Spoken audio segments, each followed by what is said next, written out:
Podcast at Ground Zero is presented to you by the Apocalypse. Because without the Apocalypse we wouldn't be doing this show.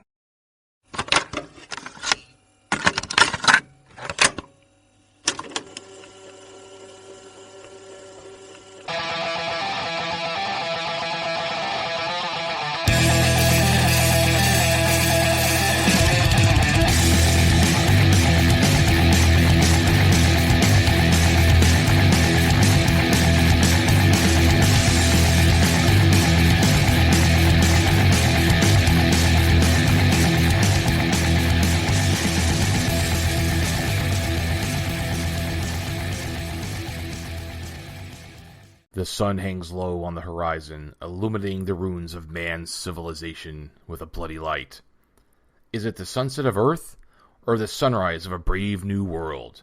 You can decide as you boldly stride the rubble-strewn streets of the aftermath. Greetings, friends of the apocalypse. This is Podcast at Ground Zero, your home for the apocalypse, for episode 94, Aftermath RPG.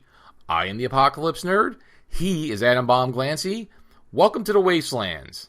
Now, well, that was quite the intro, sir. Thank you. I'm a little ashamed we haven't been doing that for 93 other episodes because that was top notch. Thank you. And that was all. Well, I had it in front of me just in case, but I pretty much have that from memory.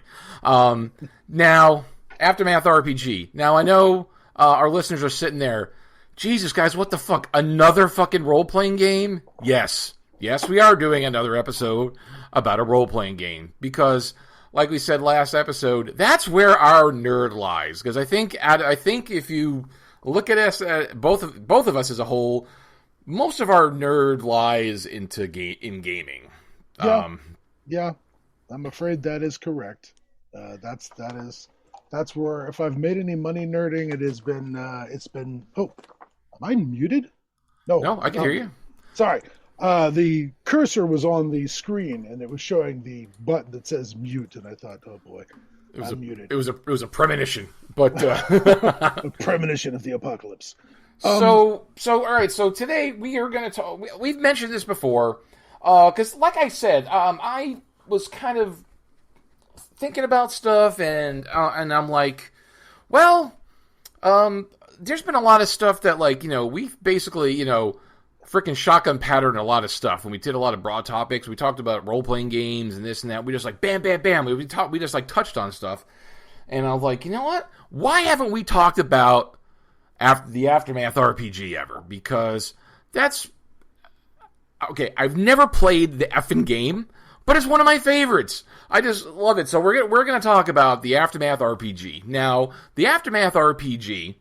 well, you know what? Before we go into that, I just had to say something here, and Scott's gonna frickin' shoot me next time he sees me. Yeah, sure. How is that different from any other time I see you? I don't know, but well, this is recent. So I was telling, okay, because this is apocalypse adjacent. Okay. All right. We're listening. Okay, so Joe Dever was a writer. Game writer. He developed, he did a lot of choose your own adventure books, RPG books, and he was based, they came out of England. He was famous for the Lone Wolf series, but he also did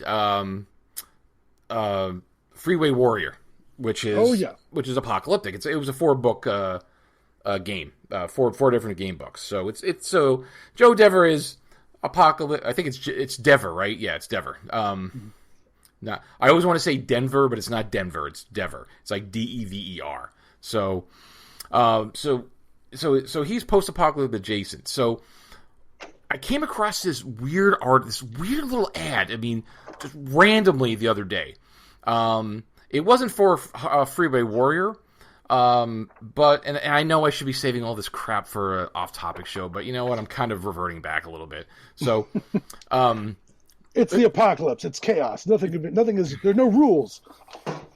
There's no rules except for the ones you make. But so, part of in the RPG in the gaming history, and it started way back. I think Rick Loomis from Flying Buffalo was the first one to do play-by-mail games, especially they're like strategy games. So there were, especially in the 80s, 70s, into the 80s, there were play-by-mail games. Like you would, because the internet wasn't, a predominant thing. People in the 80s were on some message board and stuff, but the internet, as modern as we know it, didn't really start to develop until like AOL in the 90s. So before that, you just didn't get on the internet to do shit. So they had play-by-mail, like you mailed in your moves, you paid like whatever it was, $1. They calculated the moves, sent you back. So there was play-by-mail, but they had in the late 80s play-by-phone for a lone wolf game, and it was they called it Phone Quest, and wow, it was called Phone Quest. It was lone wolf, and it had like a little address, like you wrote in with a self-addressed stamped envelope to get the game booklet, and I guess whatever to keep track of stuff. And you called in, and it had like an automated response system, and it gave you choices, and again you marked it down your map. So you played by phone, so you had the immediate things. But it was I think it was back then it was 25p a minute. Mm-hmm. So, but it was just this fascinating, weird, eclectic piece of gaming history that they had a play-by-phone game, which was I was totally blown away. I'd never heard of that. So I started talking about that because I was like, because it costs per minute. So I started talking to Mr. Glancy here. Here it comes about that. It must have been during the height of the 900 number craze. Because in the 80s and the 90s, 900 numbers were pretty big, and then of course Mr. Glancy's reaction was they were big in the 80s, 90s, and I was like, did you live under a rock back then? Because 900 numbers were everywhere. You could call, like, there was like a Ninja Turtle and wrestling, and like me and my friends want to party. Like there was every kind of 900 number that you could pay for.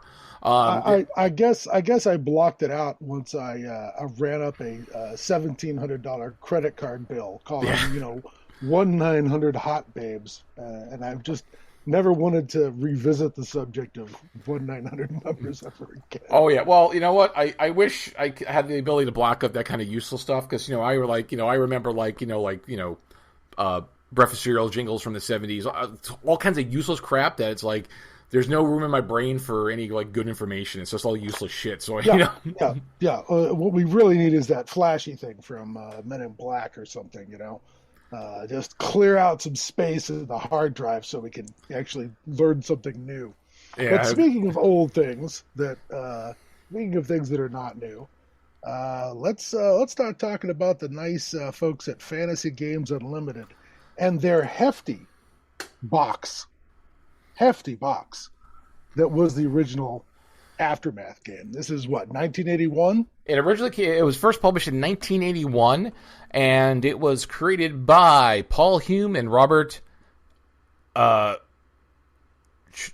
I think it's Charette. Charette. So it was designed by them, and according to the box in the back, they had 2 years of playtesting. Now, FGU, Fantasy Games Unlimited, actually, believe it, folks, in a very small capacity, is still around, and they're still putting some stuff out. Mm-hmm. Now, FGU did a lot of other games prior, because actually I think Aftermath was printed by somebody else, but I think FGU picked it up and started printing it in 81. I think somebody else put it out prior. In the late maybe 79. I'd have to look it up. Okay. But FGU put out. They were known for space opera. Mm-hmm. That was their answer to Traveler, space opera, Bushido, Swords and Chivalry, Villains and Vigilantes, Gangster. I think they had like Daredevils. Daredevils was another one of theirs I picked up, which was their pulp game. Their sort of Indiana, right after Indiana Jones came out, Raiders of the Lost Ark. They had a game so you could travel the world in the 1930s and punch Nazis. Merc, yes. The modern combat game. I still have my original copy that I played. Me and my one friend played the hell out of that. Back in the mid to early 80s, because before I played D&D with any kind of regularity, like I first played D&D in 1980, but before I got back to D&D in like 85, I was playing Merc, Gamma World, the Top Secret, I was playing all these other games. But FGU put out a lot of good games. And the problem with I think a lot of their games was there was some complexity, and especially Aftermath. So the Aftermath is a post-apocalyptic setting. I think the general setting, it could be anything. It's one of the things you could be anything you want. Yeah, they have some modules that have some, sort of a collective story. But when they originally wrote the main book set, it was like, here are your wide range of apocalypses you can inflict on your players. Everything from alien invasions to, viral disease to post-nuclear Cold War shenanigans.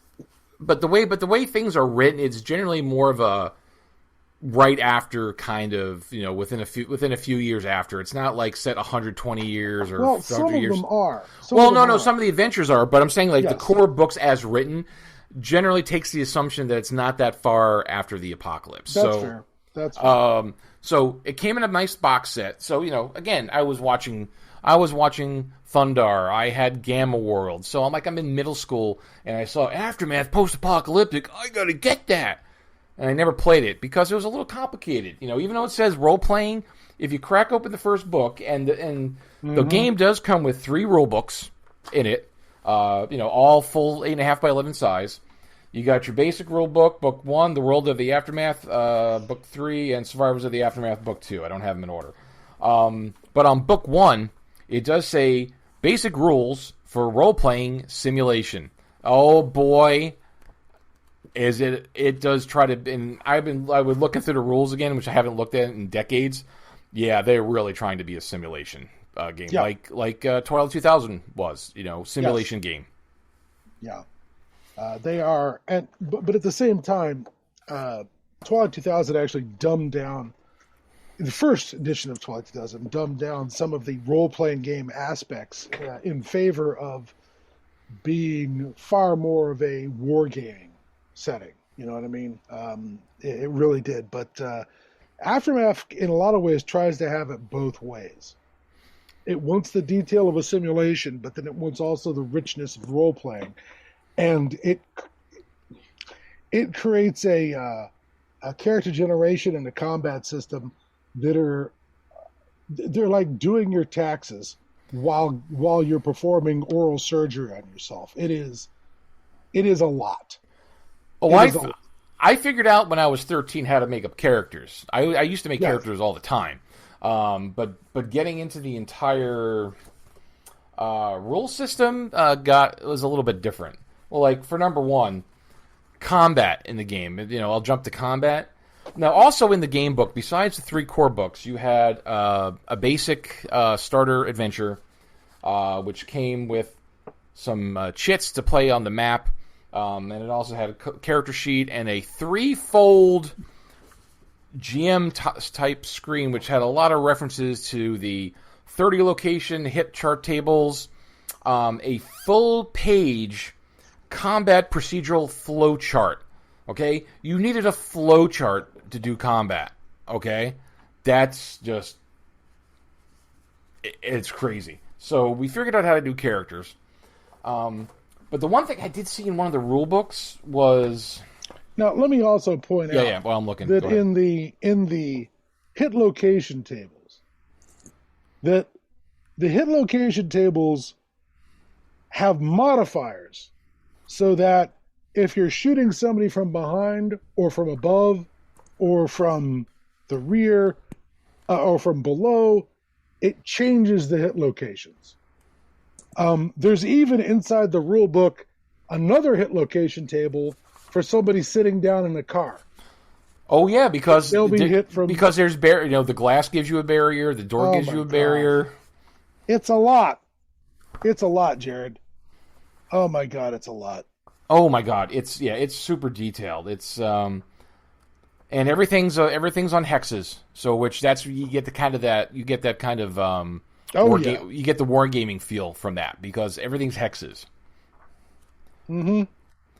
Absolutely. There was a part of this book that I saw. Now I can't find the reference now. Is it in the charts here? because it says there's like a 15-point checklist that it suggests that you follow for making your characters. 15-point checklist. And the last one is like inform your game master that you've completed your character is like step 15. Inform your next of kin that you've begun to play Aftermath and will never be heard from again, because you're about to start a round of combat, and that should take you the rest of the week. Send help if they don't hear from you in the next 3 days. But yeah, it's very detailed. I mean, everything's all abbreviations. Like every firearms have the it's a BDG. Everything's a BDG, which is a bullet damage group, and then there's everything is like your basic something check, and everything's an abbreviation for something.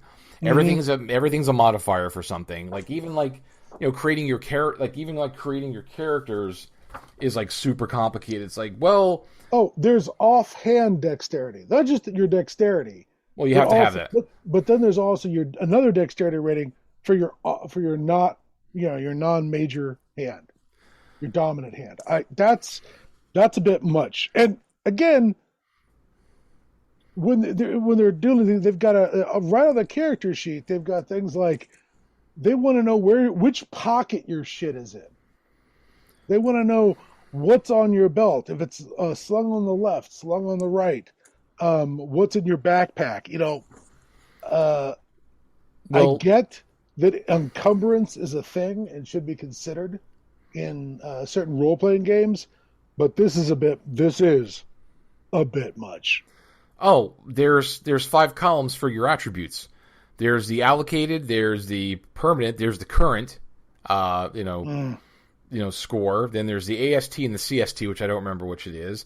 You have your alerting rate. Then there's also the freely improvable skills, your strength group, your maximum number of actions, your base action phase, your phases consumed in action, your combat dodge ability, your healing rate, your shock factor, your damage versus total damage taken, and critical damage. This is all on your character sheet. Not to mention these talents over here.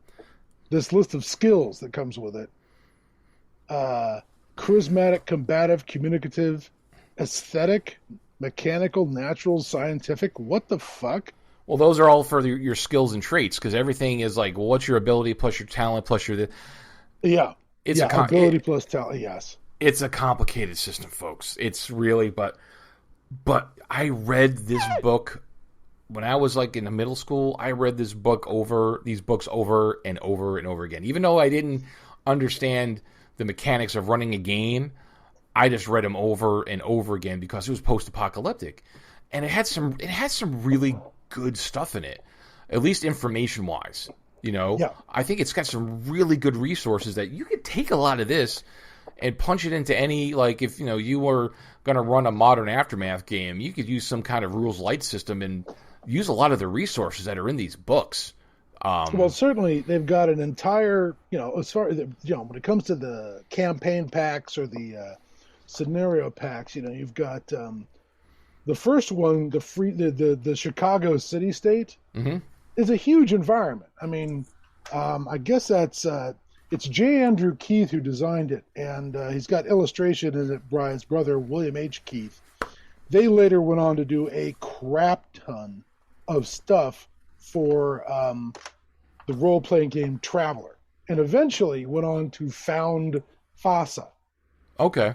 Who went on to do things like Mech Warrior and shit like that. They used I want to say they're the ones who also went off and did a Star Trek role-playing game and a Doctor Who role-playing game back in the 80s. Oh, FASA? Yeah, they absolutely did that, yeah.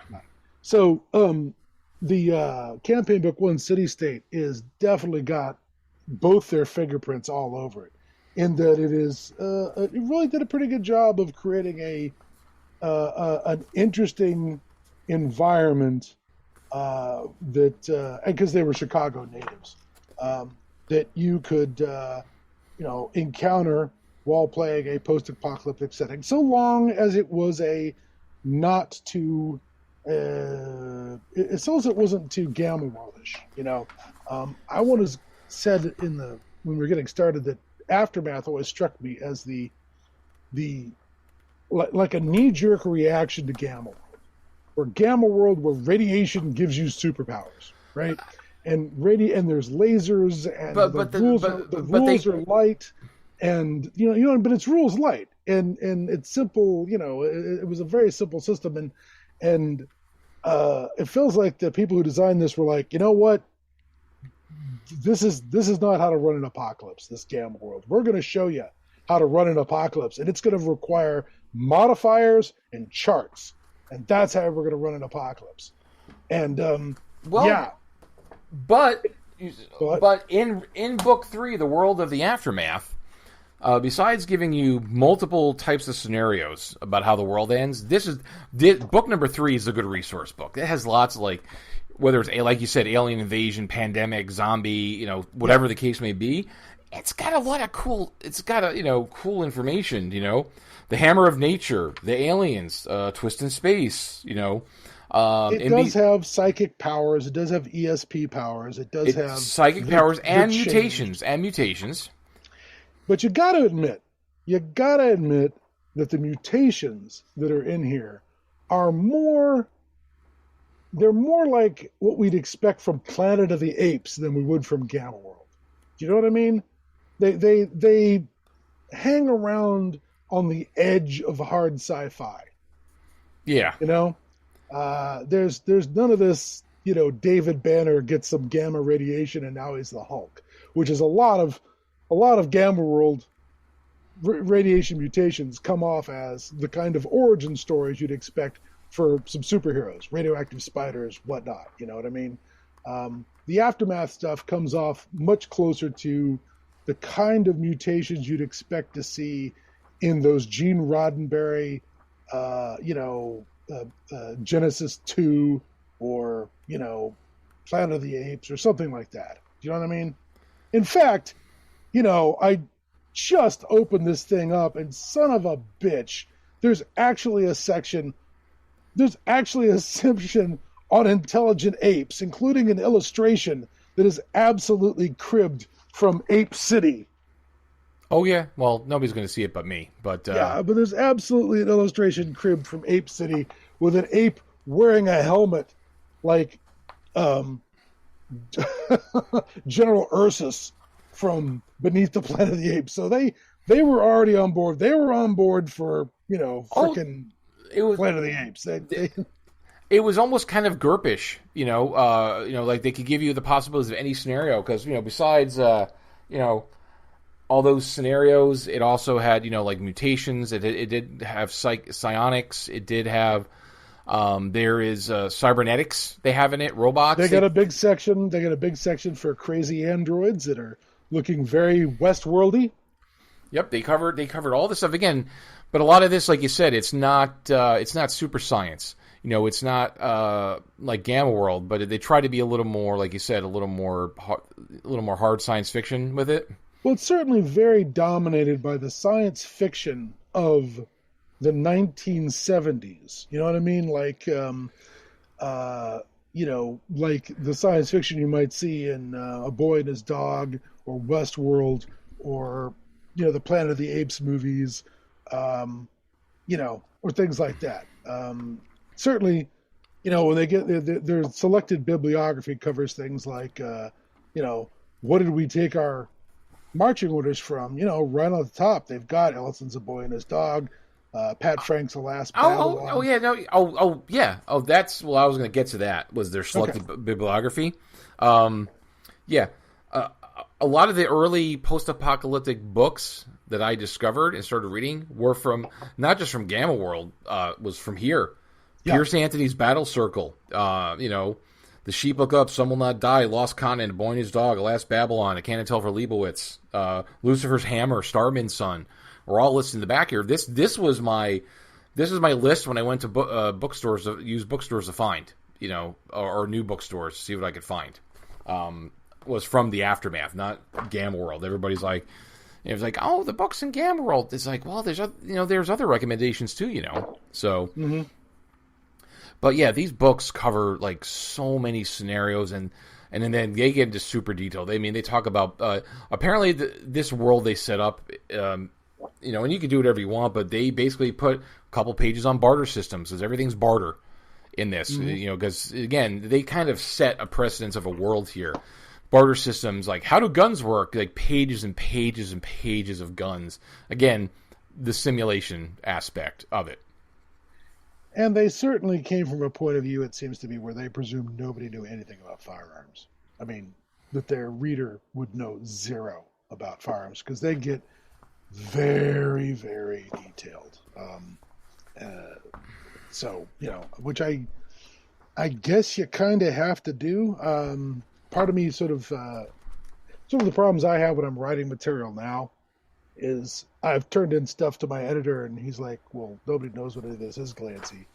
You've turned in a bunch of stuff that doesn't explain, a particular type of tech or a particular type of military formation. It doesn't make any sense. And I have I sometimes presume that the audience knows as much as I do, which is a big fail, more than once.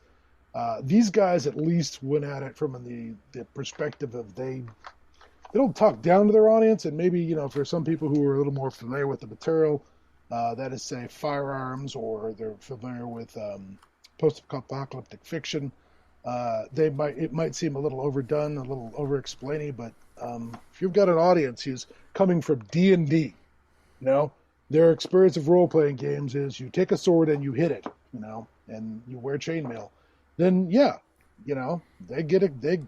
They dig out the details on this. Absolutely. They particularly do, because they get into details of vehicle combat, everything.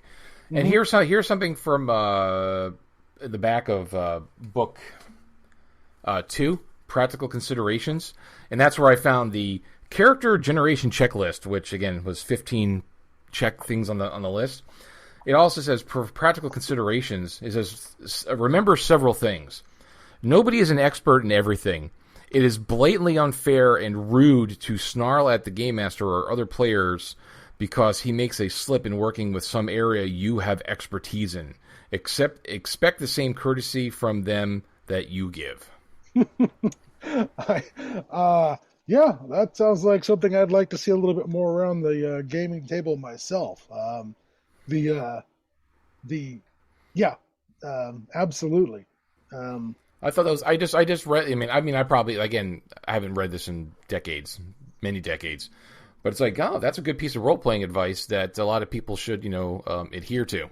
Yeah, if somebody around the table has some knowledge that you don't have on a subject, just quiz them on it. And it's like that old line about improv. You don't say no, you say yes, and.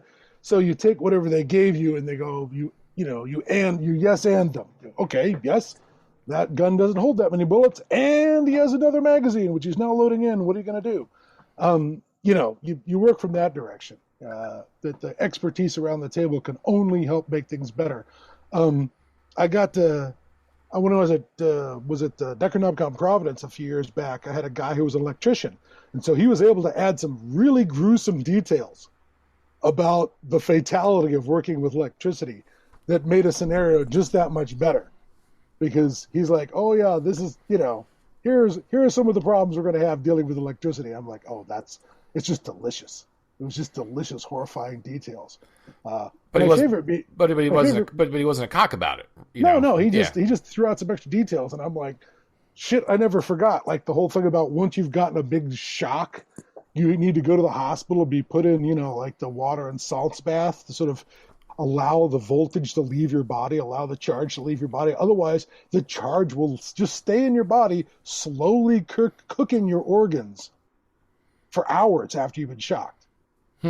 It's not just one kabam, you're shocked, it was something where somebody at work woke up, having been knocked unconscious and thought they could go back to work, but they still had a charge in their body.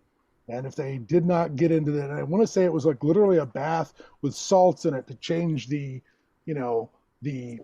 properties so that the charge would leave the human tissue and go into a material that was more conductive, which was the salt in the water, that would drain the charge. Otherwise, the charge would just be in the body, damaging cells for hours after they took the charge. That was a surprise. I was going to say shocker, but that was a surprise to me. I never knew that.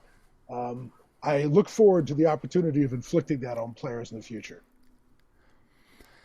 Something to put in your pocket. Yeah. But Aftermath certainly didn't, certainly did its best to try to do everything. Psychic powers, mutations, vehicle combat, something that's sadly missing from Gamma World. Vehicle combat was almost... Oh, they cover all kinds of weapons. They cover splash damage. They cover the barter process, gears and equipment. It's like they're like somewhat they get a little somewhat futuristic with some things. There's like a mag tuner to like pick electronic locks and the cybernetics.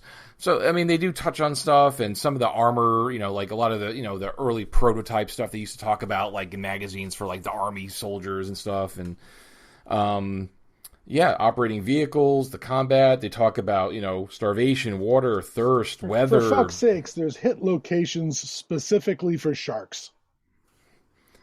Well, that's important because sharks being a well-known hazard of the apocalypse. They even talk about cannibalism.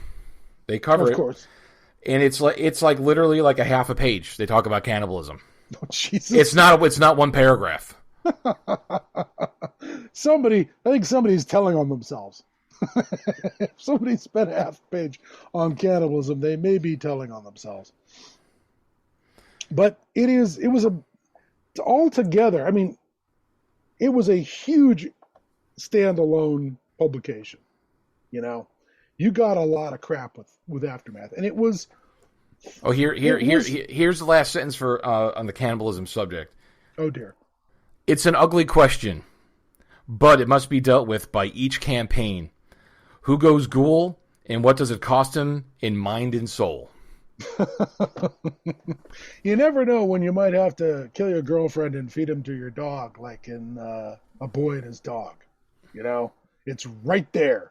Harlan Ellison, has our main character be a cannibal right there in the story. So, yeah.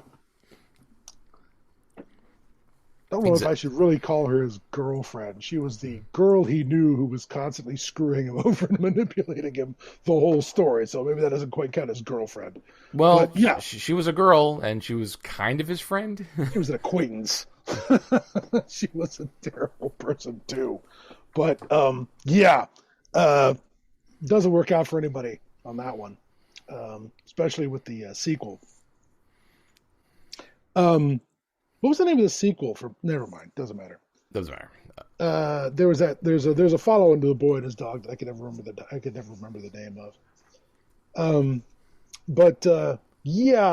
Aftermath. I mean, I picked up a number of their scenarios. I picked up their Sydney campaign pack. I have a number of others that are on PDF.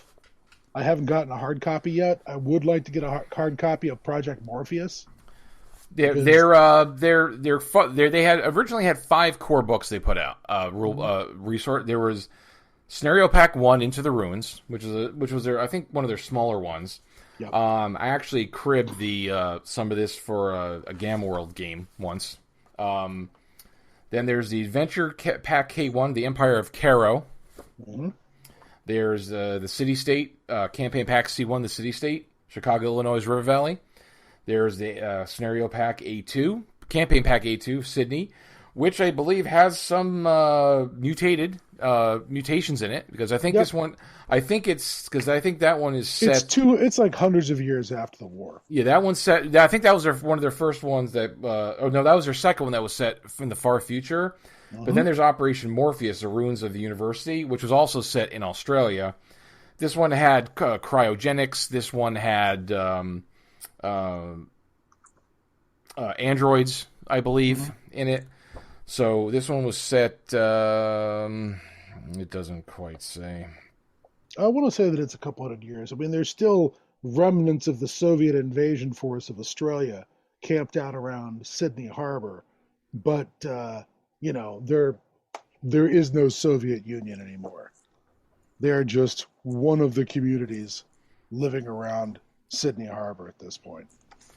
Yeah, and this takes place at university. And one of the things that I always remembered from this. I mean, this is like a mega dungeon. This has got like this university. It's really a lot of detailed maps here. It like there's robots, androids.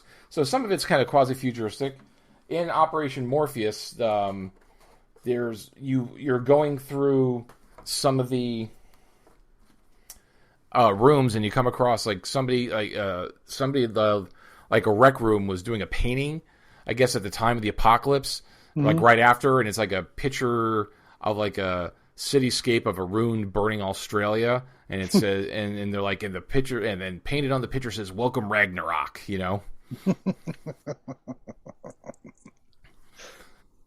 Yeah, so, that's what you ought to wake up to. Absolutely.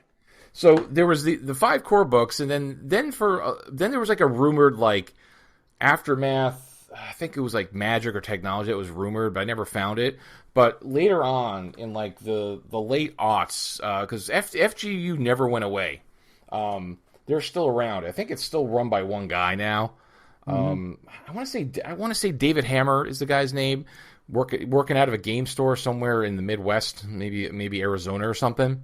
They still have a website, and because I wound up ordering, because for some reason I found on their website they still had copies of the Aftermath rulebooks, and I'm like, oh, because there was one picture, and I thought it was the box cover. I thought I was ordering a box because I thought it was like a new old stock box, but apparently sometime in the aughts, he printed up a perfect bound book of all 3 rulebooks into one book.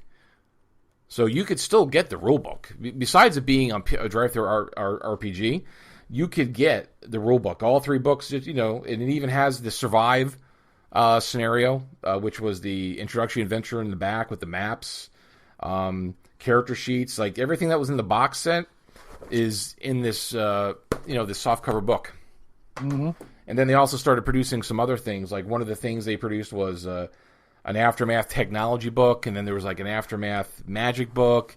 There was a bunch of new scenarios they made up that have come. There's another 4, maybe 3-4 of them. There's a Aftermath survival guide, which gets into super details about surviving all kinds of different apocalyptic scenarios. So there's still some stuff being put out for Aftermath, even after 40 years. Yeah. And, it's a little hard to argue with that kind of longevity. I mean, I'm complaining that the combat and the rule system was way too crunchy, and was, frankly, for, when I picked it up back in the, early 80s, for a kid who's just in high school, this was intimidating. This was an intimidating system. I found that Aftermath became something that I strip mined for material so that I could play their scenarios using other rules. Same thing that happened with Daredevils, same thing that happened with Chivalry and Sorcery. Fantasy Games Unlimited came up with really good scenarios, but I was never able to really use their rules set effectively. So I would just strip mine it for good ideas, which they had a lot of. Oh yeah, no, their resources, it's great material. Like I would like reading all the just in the basic books is all the potential scenarios for an apocalypse. It's all good information. But again, if the rule system, like I said, crunchy is a term that we don't use lightly.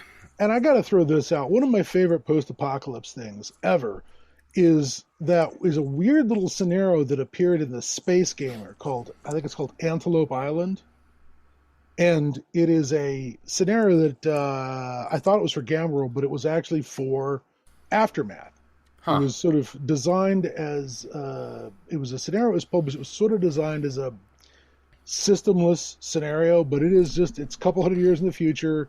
It involves, tracking down a signal that was beamed across the country, that, a television signal that you picked up.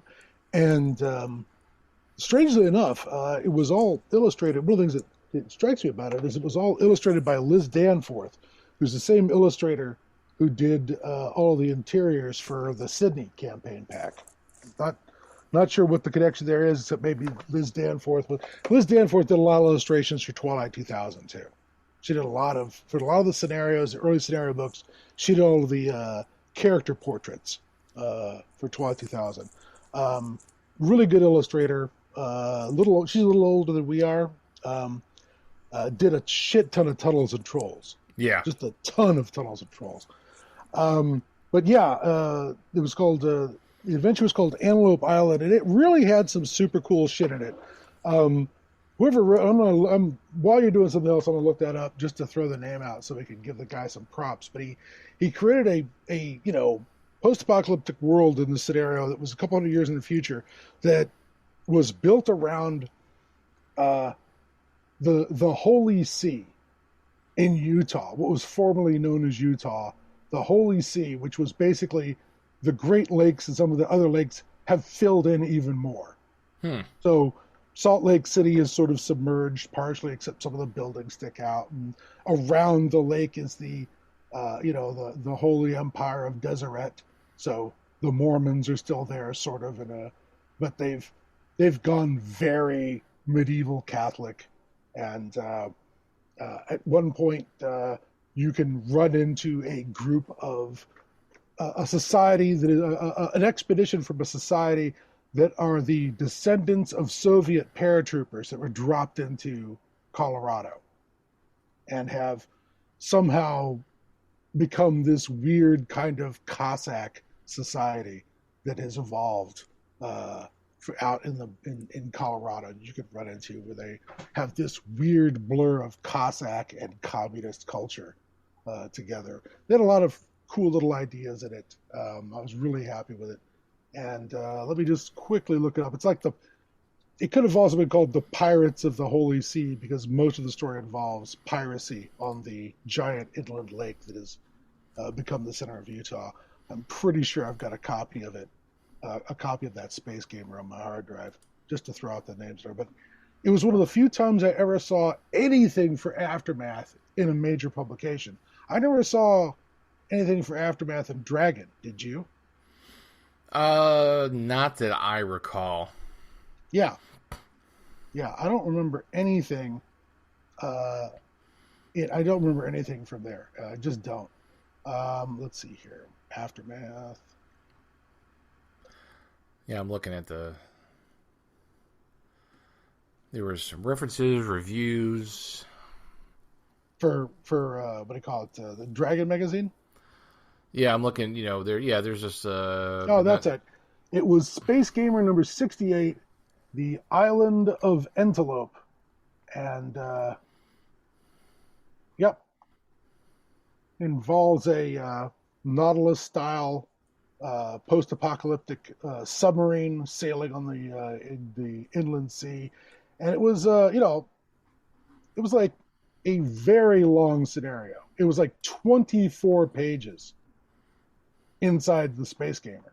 Yeah, it's long for a magazine scenario. Yeah. Or, excuse me, 20. I just miscounted there. Yeah, it's like 20 pages. And written by, come on, Warren Spector and Christopher Frink. Well, I'm sorry you guys didn't write more shit, because that was pretty good. But yeah, that's about the only time I ever remember seeing Aftermath turn up in things like White Dwarf or Space Gamer or Dragon. But yeah, I don't remember seeing any. I never even heard of that. So I just knew they had their published scenarios. But but like we said, overall, like good. It's complicated rules again, especially Scott, I got it in like 7th grade. Scott was, just starting high school. But, it was a bit complicated for back, at least for me. Well, how did you find it complicated? You played Twilight 2000, or you said Twilight 2000 is not as complicated as this. It is not. It is honestly not as complicated. The original first edition was not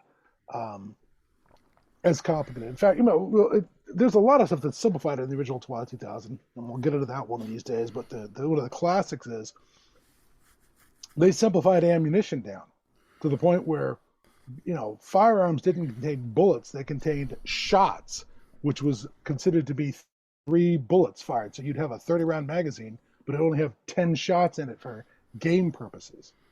Now, that was really weird. It was like, I'd like to execute this prisoner, please. And the game master's like, well, you have to use up 3 bullets. Like, why can't I just use 1? Well, I guess I'll stab it with my knife then. Or, I'm a sniper. Why am I firing 3 shots? Shut up and pull the trigger. The game had, it didn't use up ammo in quite the nitpicky way that Aftermath does. Aftermath accounts for every bullet. The original Twilight 2000 didn't. So when you're firing a belt of ammunition, you don't have to account for every single round coming out of that M60. So that alone made it less complicated. Yeah. Aftermath wants you to know where every bullet lands. And that's why there's a 30 location hit chart of the body. Modified by which direction they're standing and whether they're sitting in a car or, oh my God. Every piece of clothing you're wearing has an armor value because it's covering a location, and you got to have an armor value for that location. Yep. Mm-hmm. Yeah, so all right, so it's a nostalgia throwback system, folks. It's, super, we thought it was super complicated. Some people may disagree. But my 13-year-old self thought it was super fucking complicated. And even looking at it now, it is still crunchy. It's way too crunchy for my liking. But it has a lot of good ideas in it. And its scenarios have a lot of good scenarios. So, if anything, if you're trying to play a soon after type of scenario, not a far future one, I think you could glean a lot of information from the Aftermath. And again, it's still readily available. It's available FGU has a presence on DriveThruRPG, so you could get a PDF copy of the rules there. They're also still in a physical copy of it. If you're looking for resources and for your soon after post-apocalyptic games, I think it's useful. I think you can get some good information for. If anything, even if you're not playing the game itself, it's good for, again, as a reference source. Here's some ideas for X, Y, and Z. It's pretty good. I think it does a pretty darn good job with that. Yeah, if I needed to quickly I could either try and design a complete guide to Chicago in Twilight 2000 if I was playing Twilight 2000, or I could just pick up the Aftermath book and go, okay, what can I modify to make this appropriate for Twilight 2000? Well, basically just you're just going to use the framework of the scenario, of the setting, of what's going on, the plots, the locations, and you could just use your Twilight 2000 rules. Mm-hmm. Characters, statistics, that's it. Yeah. Yeah. Well, like anything else, any game is like that. But like I said, I think this game is good for that. But it's it's a classic. It's a favorite. I loved reading it over and over again. Its reading list in the back it turned me onto a lot of good books. That's where I found Lucifer's Hammer. That's where I found Battle Circle. That's where I found Starman's Son, was because it was in the back of the Aftermath book. Yep. And certainly that's how I used it. I wanted it to be, the mechanics that I could use to play, Road Warrior or something, because it had vehicle rules. You could if if you got your protractor, your slide ruler, and your amazing combat flowchart.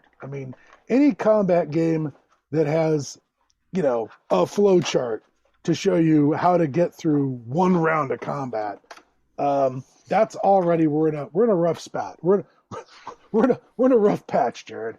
We really are. Well, if you want to play a simulation, then you got to make sacrifices. Yeah, yeah, and it was part of that simulationist credo that sort of peaked. I want to pretend it peaked with Phoenix Command. Where Phoenix Command was a game where rather than model a combat round around what a person could do, combat rounds were sort of organized around what the weapon could do.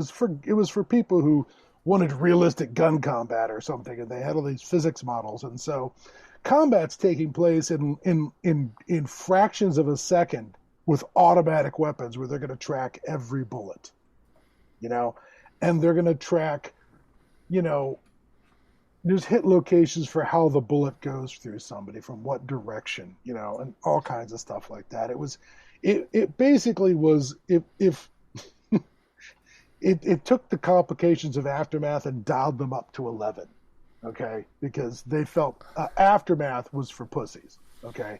They felt they could do a better job. And so the result is you'd have these games where it's like your character is just a meat delivery vehicle for your Uzi, to get your Uzi to the fight, to shoot at the other meat delivery vehicle to stop it before its AK-47 can do you in. No. That doesn't sound fun? No. Well, yeah, like you said, it made me think of the first Metro 2033 video game. Like when you would go to the gun vendor, mm-hmm. and he would be like, the gun you have, this is for babies. So it's like Aftermath, that game is for babies, That was Phoenix Command. They wanted you to know which direction the bullet went through somebody, whether it struck their kidney first or their liver. I mean, it was like that. It's too much.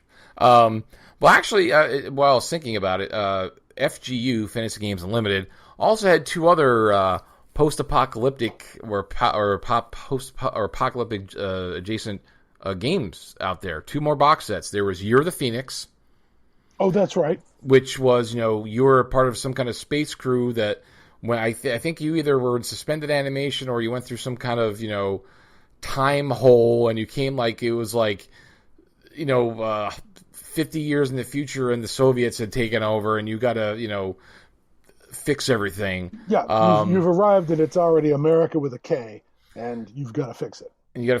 And so it's kind of apocalyptic. And then there's Freedom Fighters, which has multiple post-apocalyptic settings in it. So it seems like almost they kind of ripped some of the material from Aftermath to put it into a different game.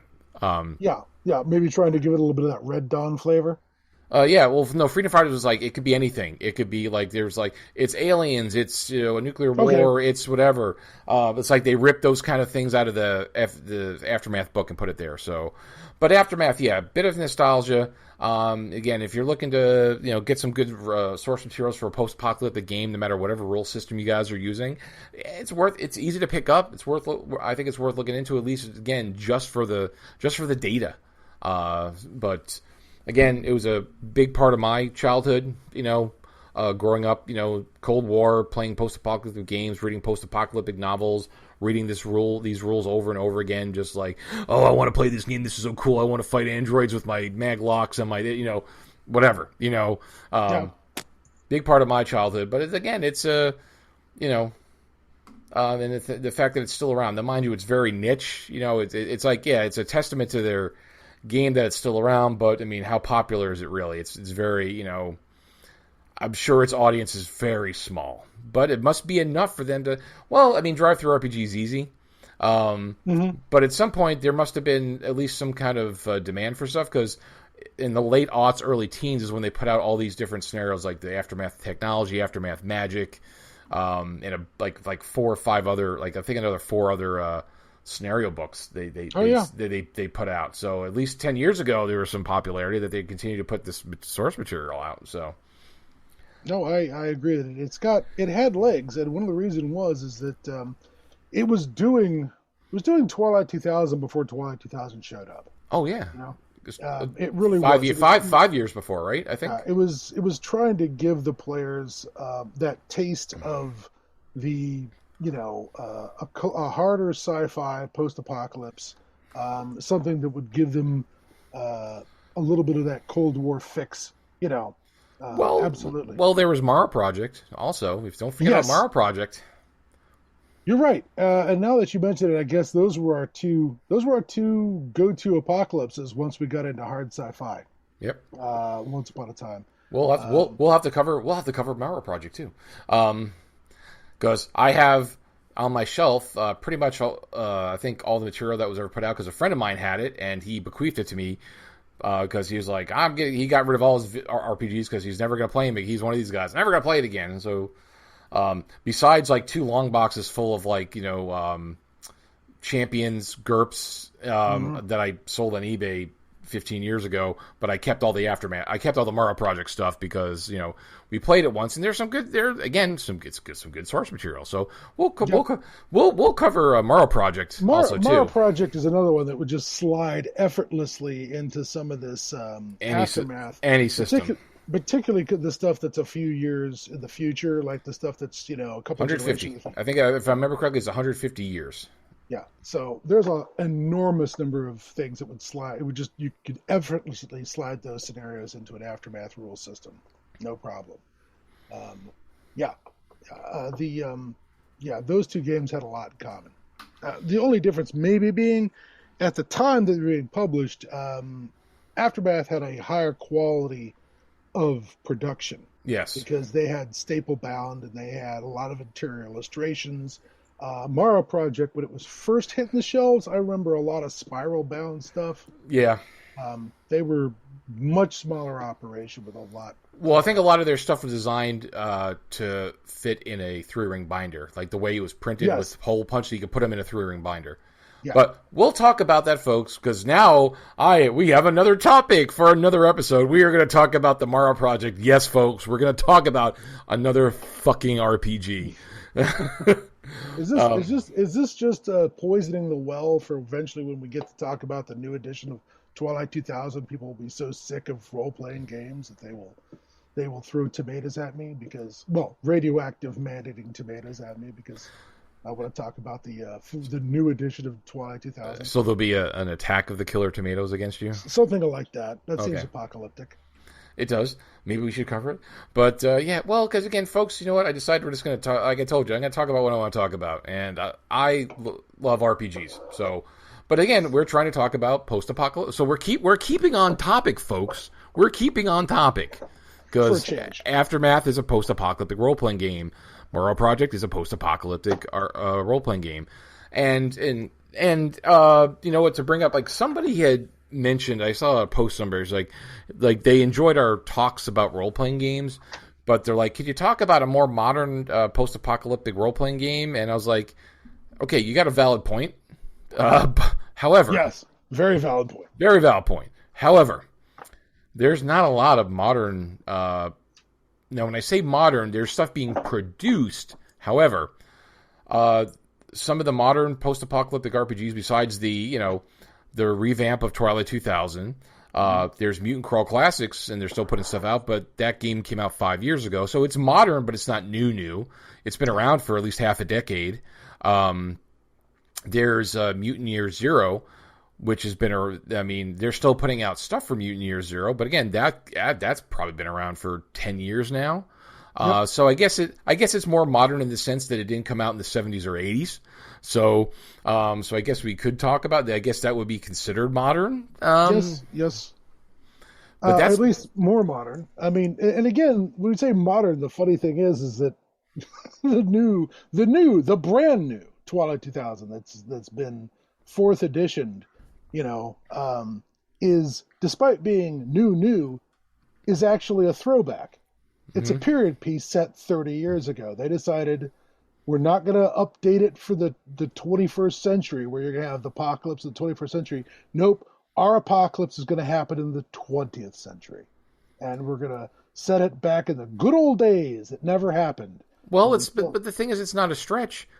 When people play Call of Cthulhu, you're generally playing in the 20s. You're playing D&D. You're in an ancient medieval style fantasy world. So I don't see why people would have a problem if you put out 2000. It's like, okay, it doesn't need to be modern day because so many other games you play are not modern day. Yeah, exactly. It'd be like, no one complains when you decide to play a game set in an alternate history, World War II, right? Where the war, it's 1946 and the war's still going or something, or there's Achtung Cthulhu, where they're throwing mythos magic at each other.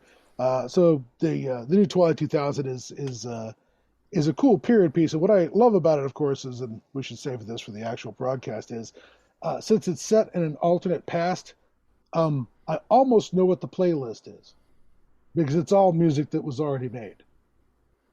Yeah. Although I kind of have to wonder what music REM would have come up with if we were in the middle of World War III. Would they have just, would they have just kept pushing the button on "It's the End of the World as We Know It," or would they have come up with a few other songs about "Holy shit, the bombs are coming"? Punk rock would have made a comeback, is all I know.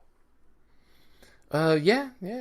I think that raw style of music would come back. That's for sure. Party at Ground Zero, hence our name, right? Yeah. Well, Party at Ground Zero was the influence for Podcast at Ground Zero because it kind of sounds the same and it sounds cool, Because that was oh my god, I'm getting old. Party at Ground Zero was I can't remember who sang that. Oh wow. I thought that was going to roll off the tip of your tongue, which is why. No, dude, nothing rolls off the tip of my tongue anymore. It's like I still want to make a joke about your wife, but I'm not going to do that. I am better than that. I'm a gentleman. I am just going to move straight on away from that topic and stop talking, Glancy. I'm not talking anymore. This is me. Fishbone. All right. That was in my head. I was going to say Fishbone, but I wasn't sure, so I had to look it up. So, thank God for the internet. Thank God for the internet. I'd be totally lost. Anyway, so that's it, folks. That's it. We're not going to talk about this anymore. But we are going to talk about Mara Project, and we are going to talk about Twilight 2000 in upcoming episodes. So we got at least 2 more RPG episodes coming up, folks, so be prepared to listen or not listen. And I'm also going to watch, I'm going to try to watch soon Black Crab. I want to watch that. I have seen Black Crab. I think you're going to, I'm not going to say shit. Watch Black Crab, sir. Just watch Black Crab. I'm going to watch that so we could talk about that, because then we could then lead into, Twilight 2000 episode. So there you go, folks. That's kind of what we got coming up. More RPGs. I know. Just don't worry. There'll be some Black Crab. We know, folks. Yeah, we'll throw in a movie that's related to. We'll get to Station 11. Station 11. We'll get to everything eventually, folks. Hey, just the fact that I'm getting 2 out this month, we should all be very happy. So, more meat before the dogs. All right, folks. So that's it. So again, Aftermath. Pick it up if you like post-apocalyptic RPGs.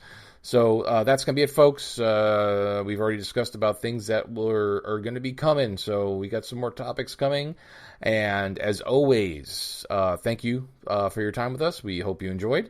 And we'll see you next time. Thank you, and good night. Adios. If you enjoy the content we produce, please consider supporting us with a cup of coffee. Go to ko-fi.com/PCAGZ for more details. Keep up to date with us by visiting podcast@groundzero.com and subscribe to the blog via email.